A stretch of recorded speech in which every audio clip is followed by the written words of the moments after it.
Why, Johnny? Why do you keep buying and selling stuff? I don't understand it all, Johnny. Johnny!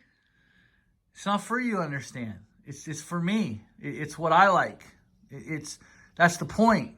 The problem is most people just go buy something, and even if they don't like it, they tell you they like it. They don't tell you the bad points of it. I was the first one in the country to tell you that the blower had issues with the tubing. I was the first one. Everyone made fun of me. You just need to lift weights, Johnny. Well, now it's been almost 2 years later. They've had issues. They have recalls. And some of you had to pay extra to have the tubing fixed. I was the first one to make a review. Go back and look at it. And that's what's different about this channel. I'm not a fanboy. I'm going to tell you what I like and what I dislike and why I do what I do. I'm just like anyone else. I don't know until I know. So now I know. I bought the 8550. I heard great things about it. The issues that I had with the 8550 and why I didn't stay with Red Max, it was a simple trigger locking system. Steel has a great system where it locks up. It doesn't move. 8550 had vibration and it would wiggle down. I had to keep pushing up. After a whole day of it, I just got tired of it. I got tired of that. I missed this. I like the fact that I can push this in and out. I like that. So I made a decision based on what I was looking at. I felt that blowing out beds with the 8550, with the tube being so long, was cumbersome. Has some issues. Why did you go with the BR700? This is my shrub blower out blower. Say that twice. Shrub blower out blower. This is a reason why I like this is because it has 912 CFM, but it's under 200 miles per hour. Whereas that CFM comes out and expands out, makes it easy to blow shrub clippings out. Where this has over 200 miles per hour, 238, where it's still really focused coming out, and I was blowing more rocks out, making myself do more work. That's why I bought this blower. It's a great backup blower in the fall. If that one goes down, it can still handle some leaves. I used it for spring cleanups this year.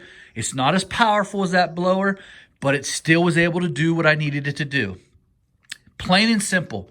That's why I bought it. I would have never known about the 8550 unless I used the 8550.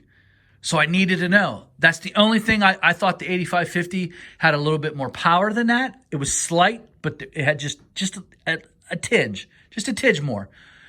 I like the engine better. I like the fact that I don't have to do valves on the 8550, but this was a deal breaker.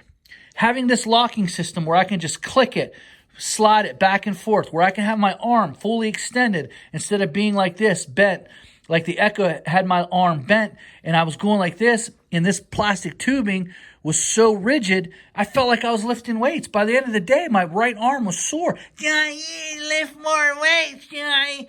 Well, guess what, guys? After all that, they had to make recalls. Some of you had to pay $50 for extra tubing. Now they got another recall on them. So guess what? I was right. I sold that blower. I'm glad it's gone. Just like that Boss spreader. I told you what I liked about it, what I didn't like about it. You might not see that next year. Just same thing with the Western Wideout. You know, I got a lot of criticism about this Western Wideout. John, I can't believe you said that. I can't believe you would say that about Western Wideout. It's just my opinion. I wouldn't have known unless I bought it. I'll probably sell the plow. I don't know. I might keep it, might not. Well, Johnny, why'd you buy a Standard? You say you don't like Standards. Now you got a Standard, Johnny. Johnny, it's Standard. Again, guys, first of all, it's my business. The second thing is, this isn't for what you think it's for. I'm not moving to Standards. The reason why I bought it was for my daughter to cut my lawn with it. It's a great backup. It's a Snapper Pro SS200 28 EFI with an oil guard. It's a 52-inch deck, and it's great for cutting my home lawn. It's great for if I do have a problem with my Ferris, it can go in there and do what I need it to do. I know everything there is to know about the ICD deck. I'm not going to have an issue with it. It has everything I need. I used it for one day this year. You're not going to see this big, huge report on it. It's still the same issues. I used it for one full day. The issues were the same. Feet rub up against the metal. No anti-fatigue mat. The platform is comfortable. The spring is comfortable. The problem with it is you still have bolts sticking out the side where your feet hit. There was just an issue. It is comfortable up and down, but standing on the mat is not all that. They need an anti-fatigue mat on there. They need to do a better job with the bolts that are on the side. They need to figure out a way to make them softer so when your feet are up against it because you're moving all the time.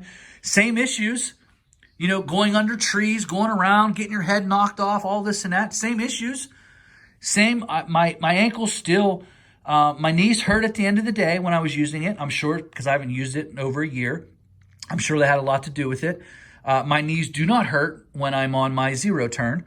My imprints of my socks after walking all day long, after 8 hours on this thing, weed whacking and push mowing, and never really sitting down except for driving between, I found that my feet were more fatigued. They hurt a little bit more.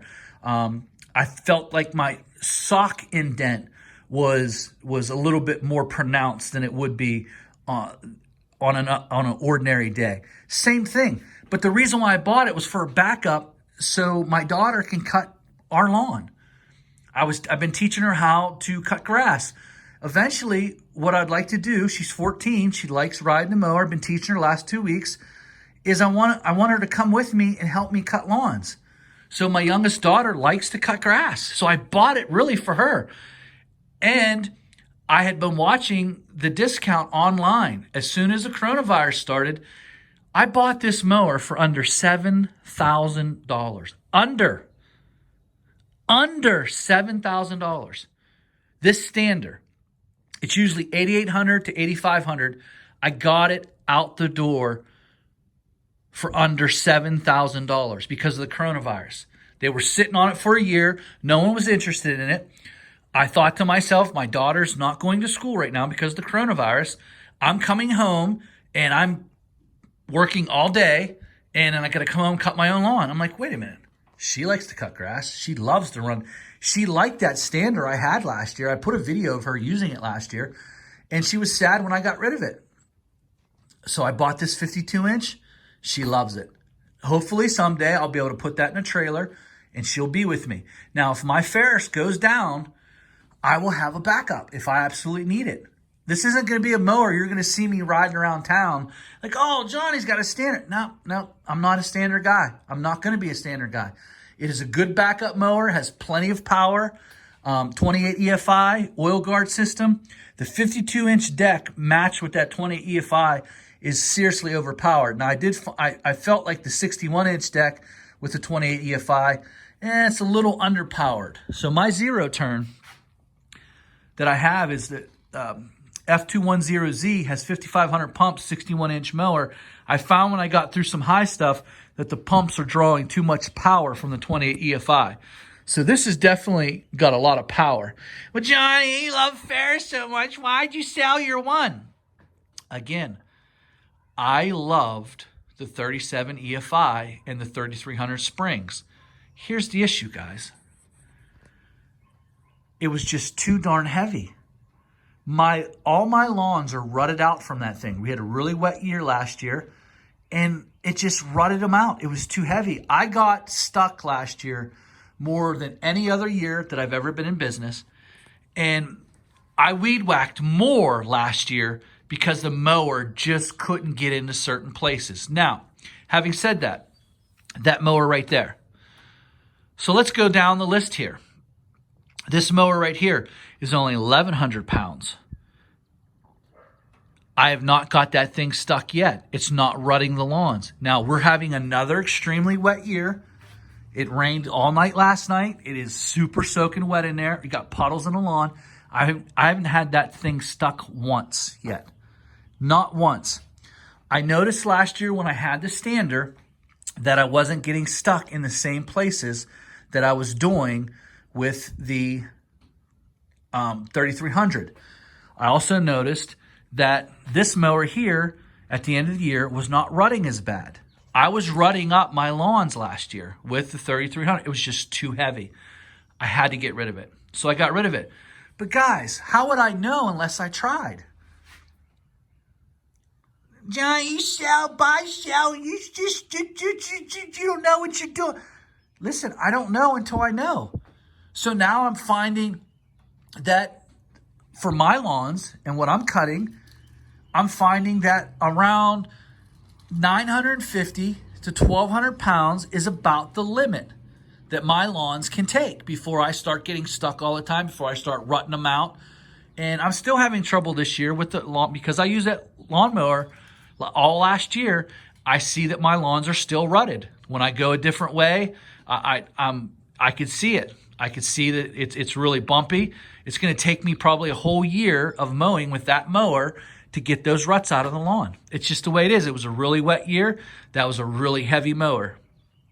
It just sank like a tank. And that's why I got rid of it. I do like the F210Z. I also like the 2100.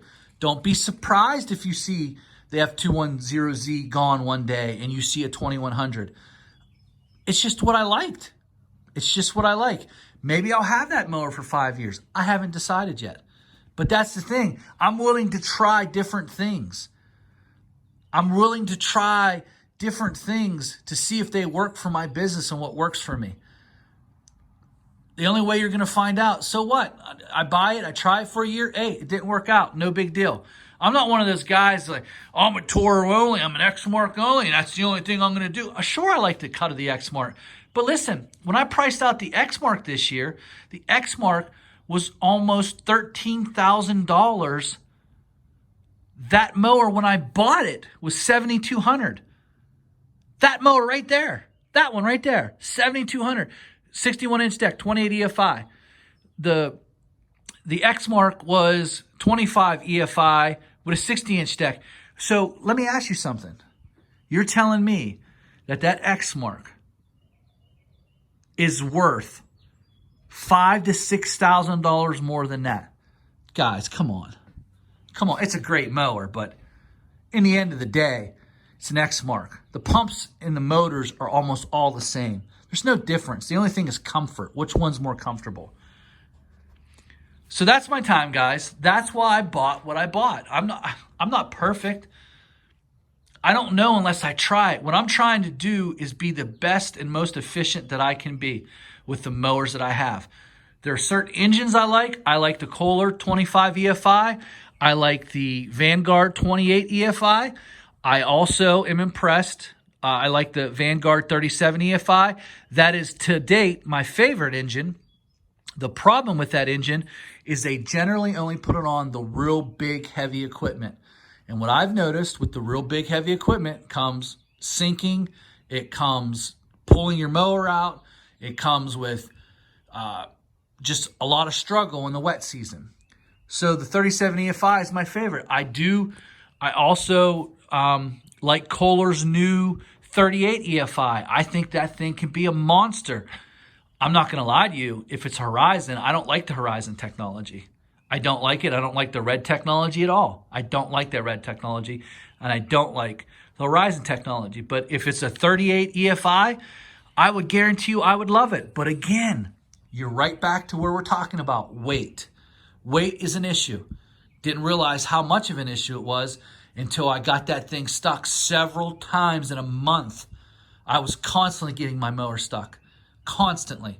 One time, I had it stuck all the way up to the deck, and when I pushed the deck up, it sank more, and I couldn't even get it out. I had to go get a tow strap and go get a guy next door who was mowing.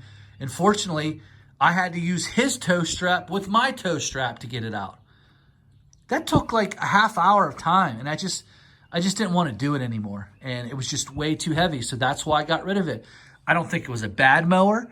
I thought it was a great mower. It had all the power. It was definitely really comfortable.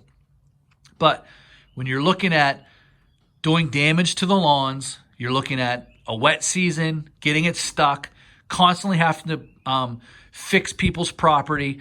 I probably fixed 8 people's property last year and had to reseed because I got that thing stuck so much. John, it was just a wet year. I understand that, guys. That's my time. You have any questions below, let me know. And again, How would I have known that the Fuel Works can was better than this no spill in the short can unless I used it, bought it, and used it? You don't know until you find out for yourself. If I didn't like it, I would just sell them. Hey, here you go, up for sale, buy them, and then I'd move back to what I used to use.